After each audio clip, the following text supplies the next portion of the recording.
On today's show, we're learning more about Florida's art and culture with Director and Chief Curator of the Pensacola Museum of Art, Nicholas Croghan. Nicholas is here to share more about the museum's mission, upcoming exhibits, and the vital role that art plays in our Florida community. Then get ready to rev your engines. Later in the show, we're talking with Chris Best, the Emmy and Edward R. Murrow award-winning journalist behind the blog and TV show Biker Dad. He's a father of four, a passionate motorcyclist, and he's sharing how his adventures inspire and connect riders everywhere.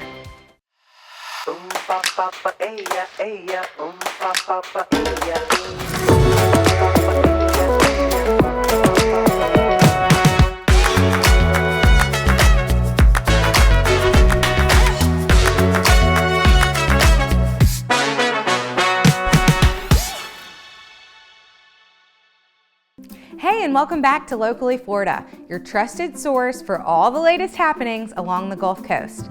I'm Tori Glass, and we've got an exciting show in store for you today.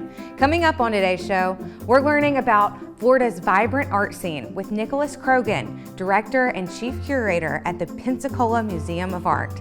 He'll give us a closer look at the museum's vision, upcoming exhibits, and how art weaves its way into the fabric of our Florida communities. Later, get ready to hit the road as we chat with Chris Best, the award-winning journalist and creative force behind the blog and TV show Biker Dad. A proud father of four and avid motorcyclist, Chris shares his passion for riding and how it connects people and inspires incredible stories from the open road. But before we get into that, it's time for Florida Focus, your quick look at what's happening right here in our area. Get ready to spice things up at the 31st Annual Super Chili Bowl Cook-Off at the legendary Floribama Lounge on Saturday, February 8th from 12 p.m. to 2 p.m. This year, it's not just about the chili, it's about creativity too. Bring your A game for the best decorated booth contest and show off your team spirit. All proceeds benefit Relay for Life and the American Cancer Society. Pensacon 2025 is taking over downtown Pensacola, Friday, February 14th through Sunday, February 16th. The three-day event draws tens of thousands to downtown Pensacola and takes place across multiple venues. Don't miss Pensacon. Visit pensacon.com for complete guest lists, ticketing, and more information. Are you ready for Potty Gras? Ahoy, Pensacola pup lovers! Get ready for the 4th annual Pensacola Potty Gras, brought to you by Wolfgang Pensacola. It's taking place on February 16th from 11 to 4, and this year's theme is Pirates of Pensacola Bay. Don't miss the extraordinary celebration of dogs, community, and Pensacola Mardi Gras. Join the biggest dog-friendly Mardi Gras celebration on the Gulf Coast. The event will be held in downtown Pensacola, and best of all, it's free and open to the public. Don't miss this tail-wagging, pirate-themed extravaganza. There's another spicy event taking place in Destin, Florida. Think you've got the best chili? Prove it at the Destin Chili Cook-Off at Emerald Coast Harley-Davidson, Saturday, February 15th, starting at 11:30. It's going to be a day of delicious competition and fun, all while supporting a great cause. Plus, it's free to enter, and individuals and restaurants are welcome to participate. We've got plenty more coming up, so don't go anywhere. We'll be right back after this short break. Welcome back to Locally Florida, where we celebrate the people, places, and stories that make our region unique. Today, we're learning more about art and culture with a very special guest. As the Director and Chief Curator of the Pensacola Museum of Art, Nicholas Croghan leads an institution dedicated to fostering creativity and discovery. Please join me in welcoming our guest, Nicholas Croghan, to Locally Florida. How you doing, Nick? I'm great. Thank you so much for having me on. Good. I'm so glad that you made it today. I want to start by talking about the museum's mission, if that's all right with you. Absolutely. So I hear that the museum mission is to emphasize inclusivity, discovery, and dialogue with all the pieces and the programs that y'all bring. How do you see these values reflected in what y'all are doing at Pensacola Museum of Art? Well, one of the main ways that we try and kind of tell our story is by creating a community hub for Pensacolians, people of Northwest Florida, any visitors that come into town to experience all the exciting things we have going on. And one of those ways in which we tell our story is with our annual exhibition programs, including the Youth Art Focus exhibition, which is on view through the month of February. And it allows Escambia County school students to showcase all of the art that they do from the K through 12 grade range, and really instill in them a love and appreciation for the visual arts. So I bet the parents love this. When the kids' artwork is in the museum itself, how often do you have children participate in this? Is it a lot of kids who put their art in the museum? So in a given year, we typically have over 1,000 artworks. Wow. And it takes over our entire second floor galleries.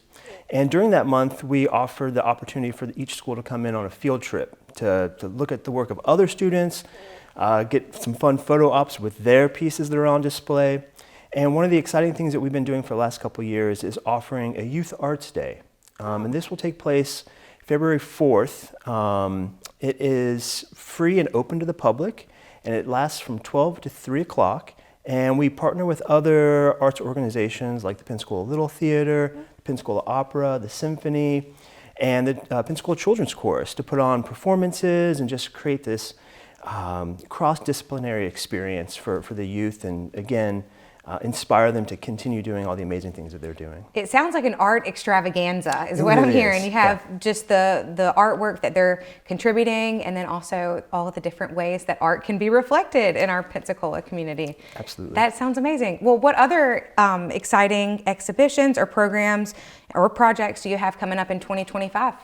One of the things that I wanted to share with the audience is our annual members exhibition.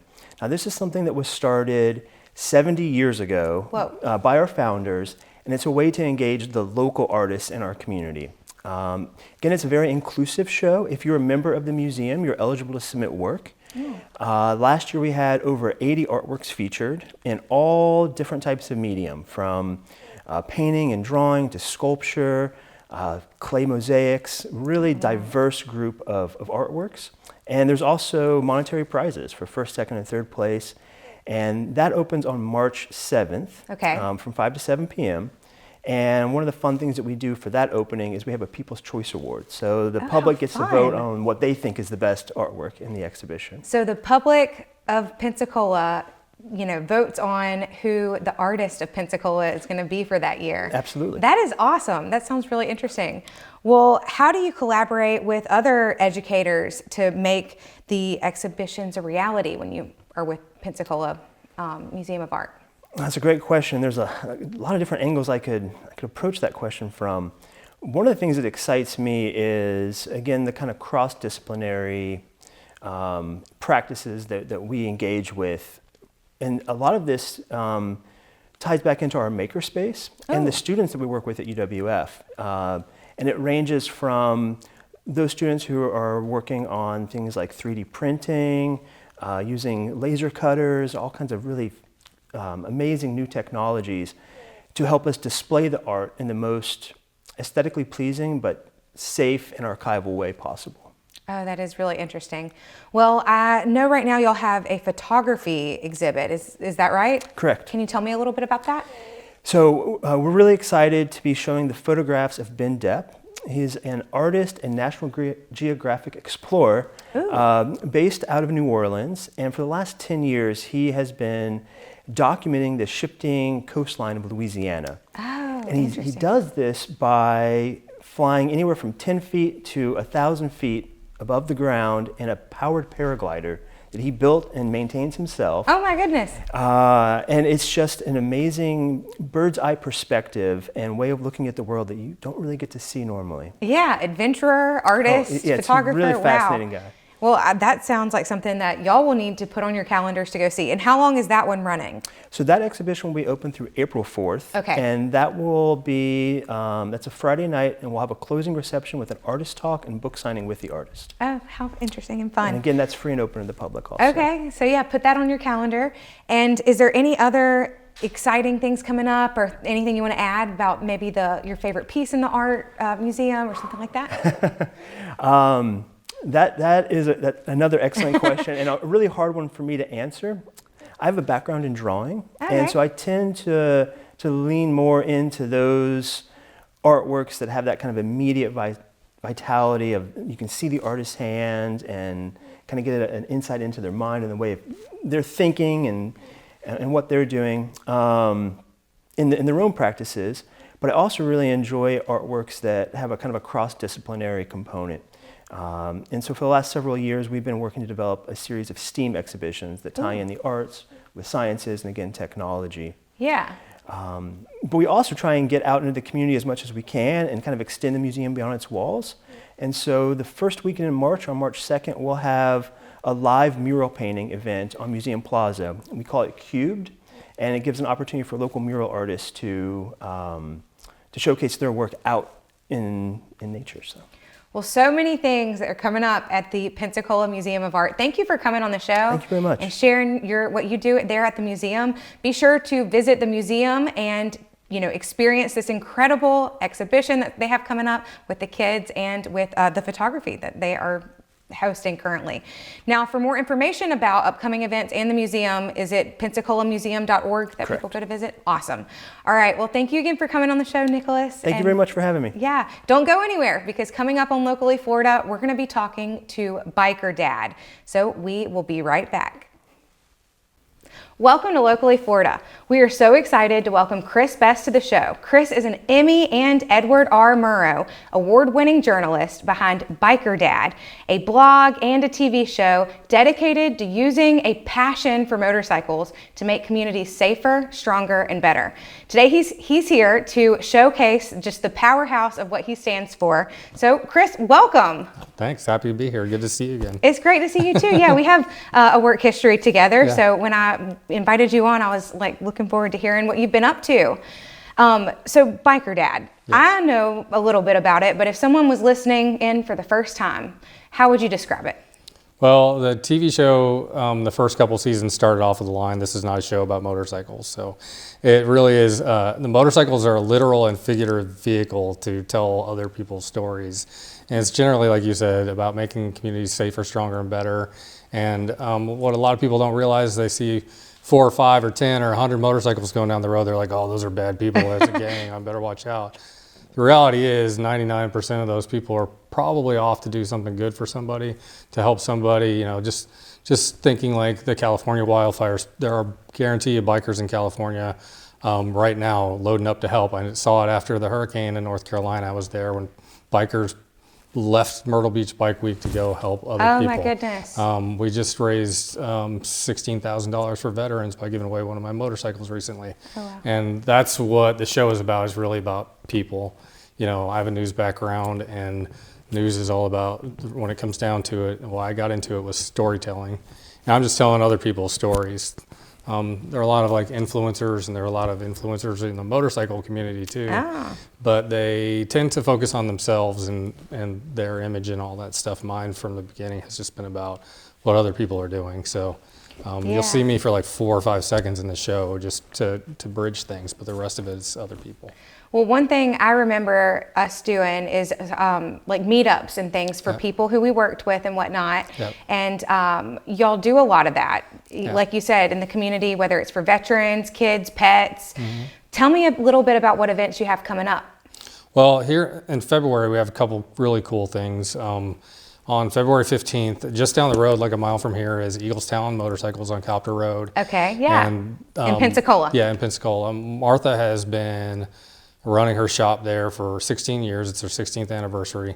And what's really cool about that is it's a small local business, and you should support the small local businesses. But she's more about supporting the community than she is making a dollar at her shop. And it's one of the reasons I really like going there. And it's a big deal.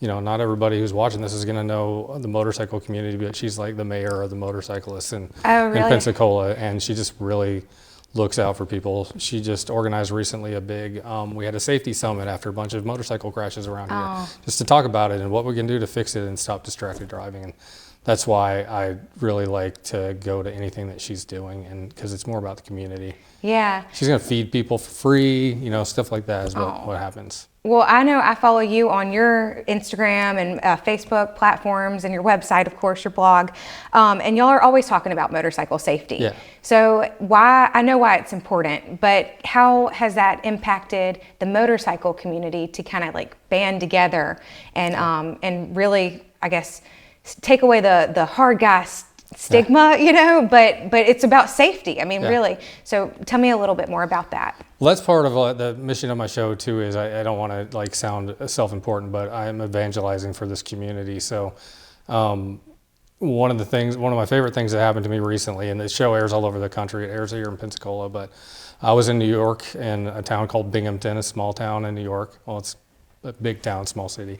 And this guy had been following me for years, and I met him, and he came up to me and said, well, I didn't even realize I've been following you for years. I didn't realize you even had a TV show. And it's on there in Binghamton, New York. But he said, my grandma called me and said, hey, have you seen this motorcycle father thing on Sunday mornings? And wow. he was like, no, I know what you're talking about. No. But so now he and his grandmother watch the show every Sunday together. And what's important about that is that's why it's not a show that's not about motorcycles. Yeah. Because you could not ride and still be like turn it on and be compelled by some of the content that's on there about these people that people are helping and things like that.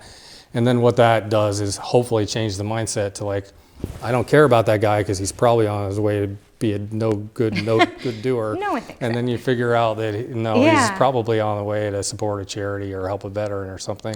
You're much more likely to look at that person and care about whether you run them over or not, right? Right. And maybe look at twice for us the next time. Well, and like you said, it's if the grandmothers or the wives, you know, the daughters, sons, if they're sharing the road with the motorcycles, then it's their responsibility too. And I know that you're a big advocate for that. So it's a motorcycle community, but really it's a whole community of people who care about safety and things. And it's people just like you. I mean, like I said, the stereotypes about motorcyclists are actually really opposite of what a biker was in the 60s versus what they are now. Yeah. They're outlaw rebels. The bikers now are more conservative, and they're out there trying to they're actually a lot more conformist than most people, but which is good or bad, whichever way. But they're definitely not out there causing trouble. They're out there trying to help the community, and that's, you know, like I said, a big part of what we're trying to reach. And I work with the people who support my business are motorcycle injury lawyers all over the country. And so I work with these guys who also are making efforts, spending their time and treasure and talent to make the road safer rather than just cash in on motorcycle crashes. And so that's a big deal too. And the ones that I work with, especially the guy locally, he rides motorcycles with me. He's actually on the road. He knows what's going on. We have these events like this and they show up, and we just try to get the word out there. Well, for people who want to find out more about upcoming events, Biker Dad website, can you give that to us and all your socials? Website is tvbikerdad.com, and then all my socials are usually @tvbikerdad. TikTok's a little bit different because I got banned for showing motorcycle safety videos. So now it's like TV Biker Dad 1231 or something like that. But TV Biker Dad will, if you type that in, that Chris, you'll come up. There's a logo. You guys probably have it, but it is a skull that looks like a Grateful Dead logo. Look for that, because otherwise it's kind of fake. Well, thanks for coming on the show, and we want to have you back on to hear more about all of your adventures with Biker Dad. So y'all stay tuned, and when we come back, we will be talking, or actually we'll be listening to our Radio Live musical guest. Thanks again. We have one more thing for you before we close out today's show, a live performance from the talented Radio Live musical guest.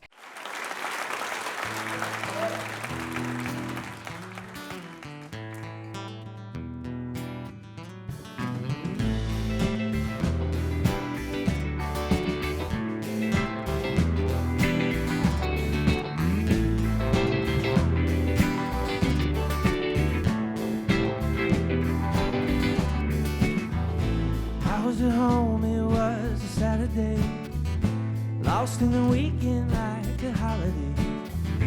I was thinking of you, so I went down to the avenue. Up in the corner there's a flower shop. Never had a reason, but that day I stopped. I got my tulips for you. Said that I'd be coming soon. You was sitting at the bar, I was walking down your hallway. 1422, yeah, that's you. Knocking on your number just as I recall, but I heard nothing, babe, nothing at all. I had something for you, you had something for me too. You were laughing at the bar, I was walking through your doorway.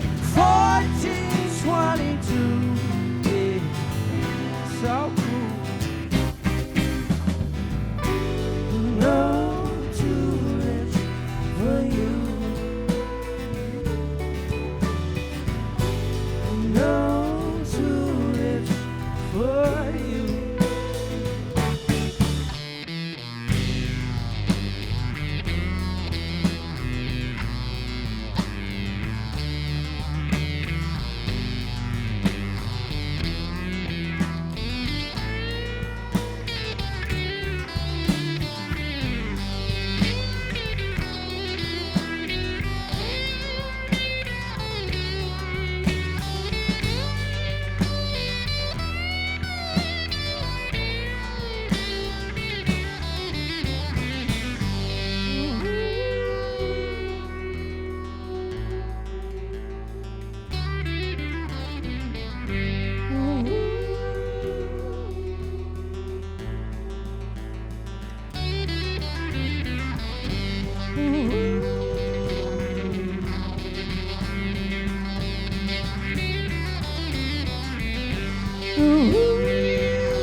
You were getting in his car, I was driving down the